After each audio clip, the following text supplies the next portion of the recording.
Today we're going to look at Leaders Eat Last by Simon Sinek. What's in it for me? Learn what defines true leadership. Why is our society set up the way it is today? A society where some people seem to have lots of power to do what they want and others seem to have no self determination at all. Where exactly do these hierarchies come from? Leaders Eat Last examines these questions by contrasting our modern societies, including the many technological advances and complex systems that can lead us to disarray, with the kinds of societies we would have lived in thousands of years ago. In doing so, we find that this division into leaders and followers is merely a natural consequence of our biology, but that doesn't necessarily mean that all leaders are good. So, what is it that makes a leader worth following? Find out the answer to this question and more in the coming minutes. Furthermore, we will throw light upon why hotel employees sacrifice their lives for their guests, why giving your employees free rein over company resources might actually be the responsible thing to do, that given the right conditions, even you might electrocute someone, and finally, you're probably an addict without knowing it, and most importantly, how to be a true leader. Being a leader is like being a parent, and the company is like a new family to join. Our need for hierarchy and leadership is rooted in our biology. Have you ever wondered how societies were divided into leaders and followers? The answer is actually quite simple: biology.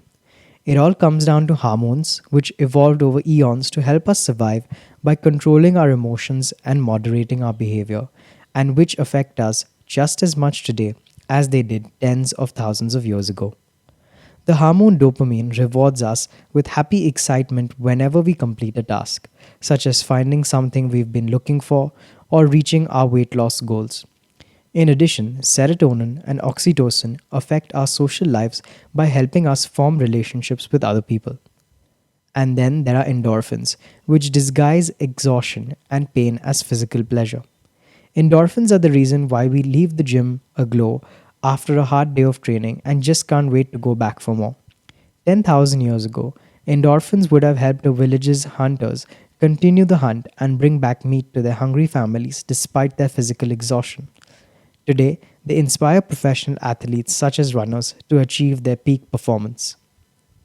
In addition to helping us survive, hormone driven behavior is also responsible for creating the basic template for social hierarchy.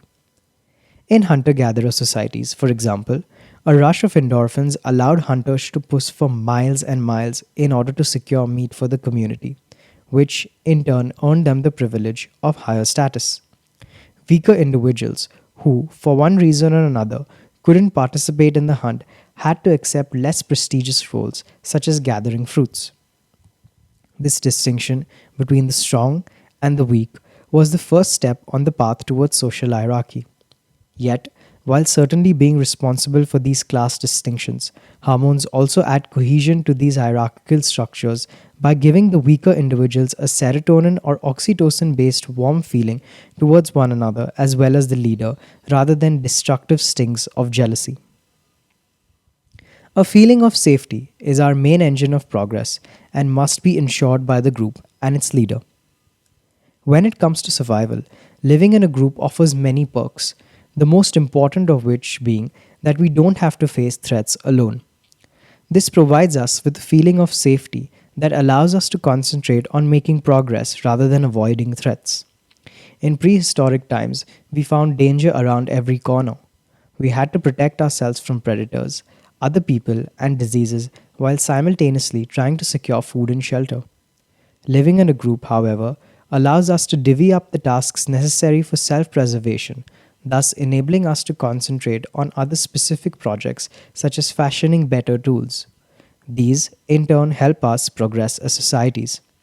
As such, our brains have evolved to prioritize feeling safe, which is why we now do strange things like stay in jobs we hate simply because they make us feel secure.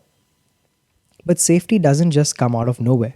It is a group's leader who draw a circle of safety around their community members. This circle of safety describes a group of people who share common values and beliefs and strive to protect one another from threats.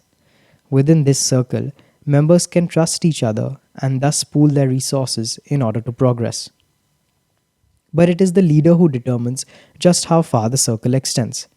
For example, Bob Chapman altered the course of management history at Hasten's Sandieke by radically expanding the circle of safety, allowing all employees free access to company goods and services. Working in a safe and trusting environment created a bond between the company's employees who even began helping each other even in times of personal crisis. Some even transferred their own paid vacation days to those in need. Given that living in a group makes us feel safe today, just as it did when we lived in caves, we also need a leader who can help us pool our resources and achieve progress. Today, the leader decides a company's culture and values, and thus the employee's mentality.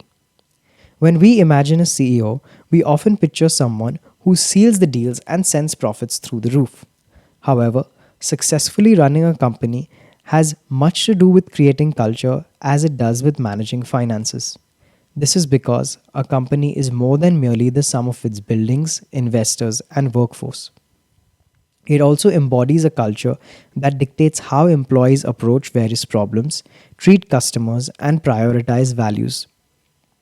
And because leaders such as CEOs determine how the company is run, they also craft its culture. We can learn a bit about this by looking at the history of Goldman Sachs. Between 1970 and 1990, the company operated under the motto long term greedy, showing a willingness to stand by clients even if that meant short term financial losses. Since the 1990s, however, CEO Lloyd C. Blankfein and company president Gary D. Cohn shifted the company's focus to short term profits even when they come at the client's expense. Company culture doesn't just affect leadership, it stretches all the way down at the hierarchy by setting the standards that employees have to meet in order to get hired and ultimately stay with the company. One extraordinary example of how company culture influences staff can be found in the bravery of the employees at the Taj Mahal Palace Hotel, which insists that the guests' interests come before those of the company's. In 2008, the hotel was attacked by terrorists, and a number of the employees who had fled actually returned to help the guests, some even forming human shields to protect fleeing hotel visitors.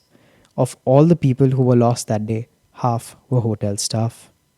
Now that we've learned about how leadership looks, the following will deal with the drastic effects of bad leadership.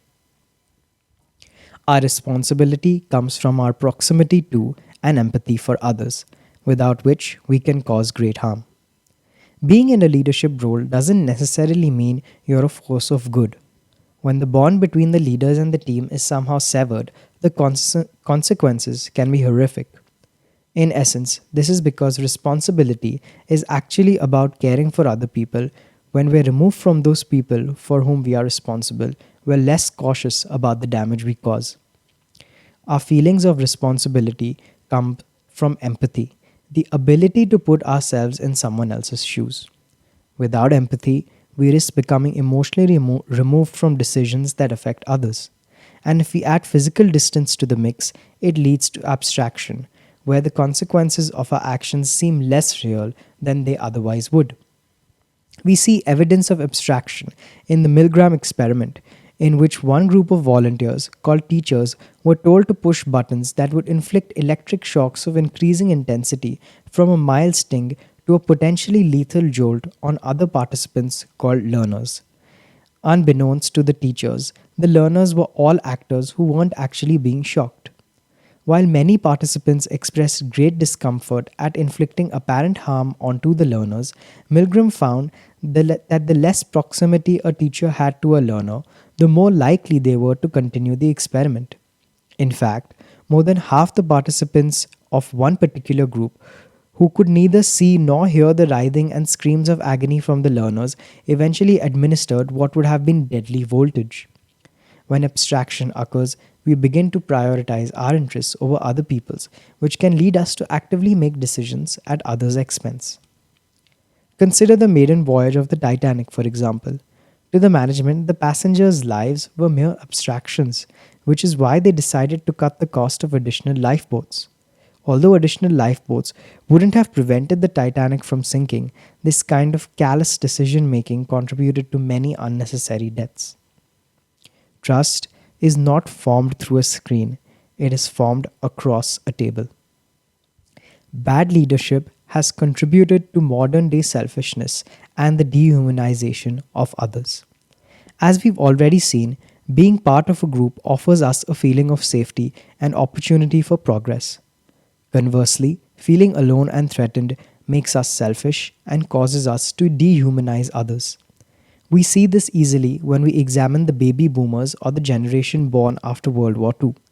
Having grown up spoiled by a thriving economy and outnumbering their parents' generation, they became more selfish than their parents. In addition, the natural instinct for the younger generation to oppose the values of the previous one made the baby boomers more self centered and critical of authority than their parents who had survived the war by pulling together. This preference for self centered behavior over solidarity can be seen in how the baby boomers welcomed President Ronald Reagan's handing of the air traffic controller strike in 1981. Reagan fired 11,000 striking workers, siding with companies who opposed the air traffic controller's demands for better payment and prioritized profits over the workers' well being. And once we prioritize the pursuit of profits over all else, it can lead to the dehumanization of others. This is due in part to the technology that makes global business possible. Because businesses operate on such an enormous scale, it's easier to think of people as abstractions such as consumers, shareholders, or expenses. We're therefore more likely to dehumanize others, that is, to see them as tools that fulfill a specific purpose, than we are to treat them as living, breathing people with their own wants and needs.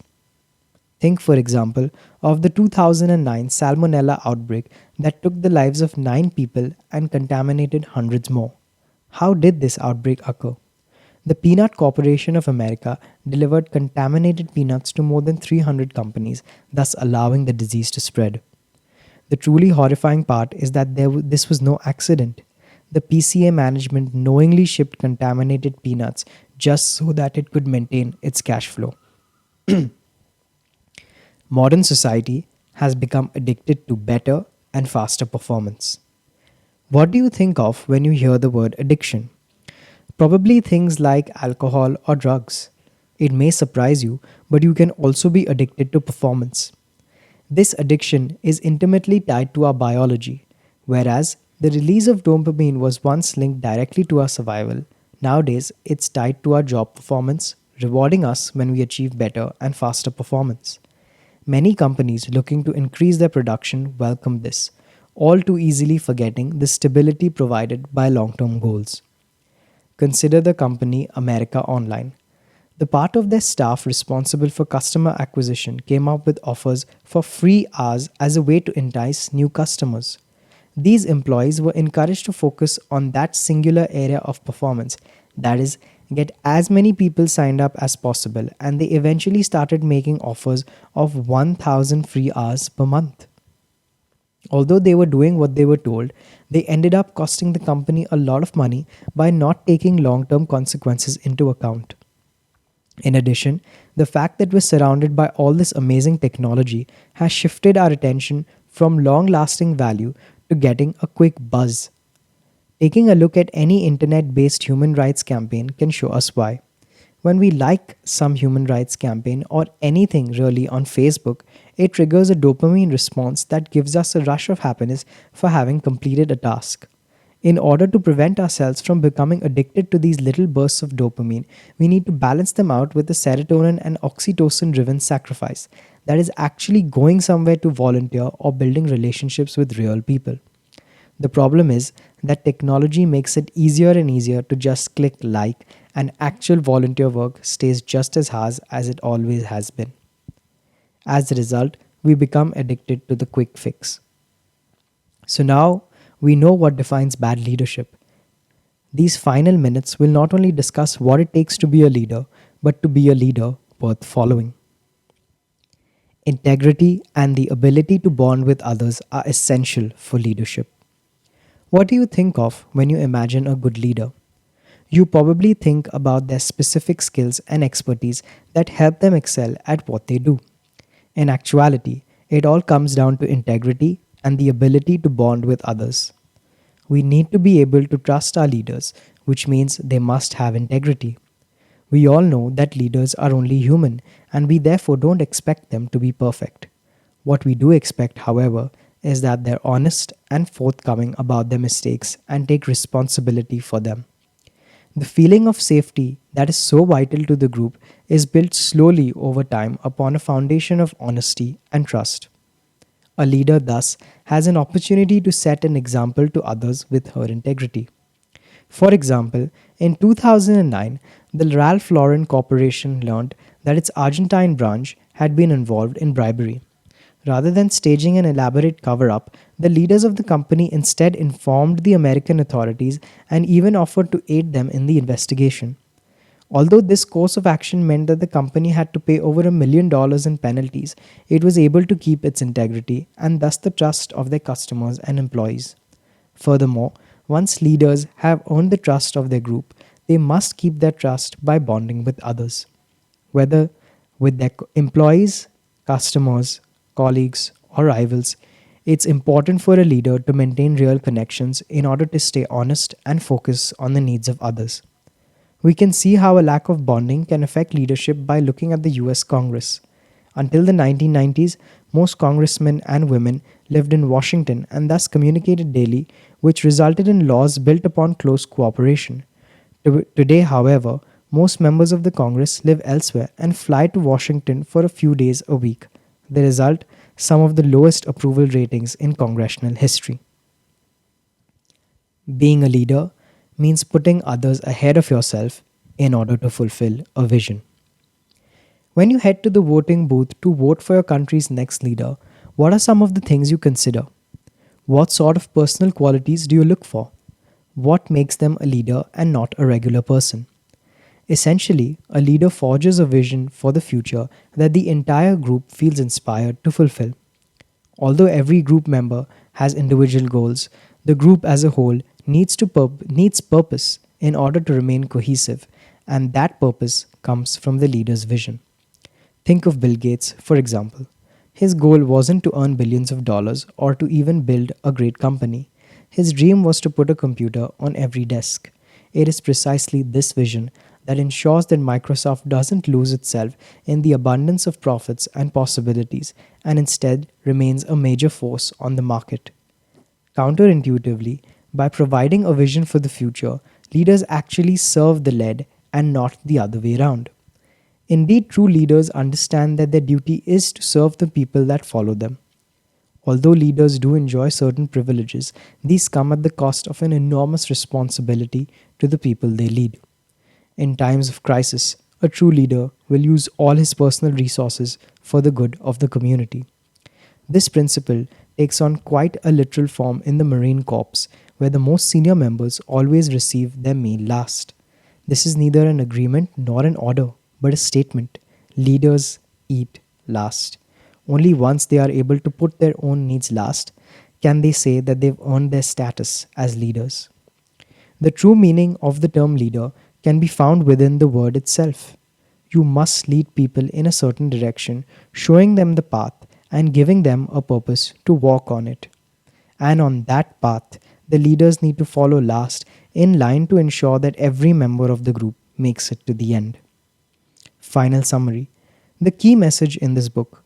True leaders prioritize the needs of the group over their own and thus ensure that the group as a whole progresses. Because a leader's vision is a cause for action, it's important to ensure that these leaders are a force for good. Remember, your employees are your family. When you turn to your employees, view them as family members instead of subordinates. Set a vision. If you wonder how to manage your company, try to set a vision for the future instead of concentrating on short-term goals. This is the end. Thank you.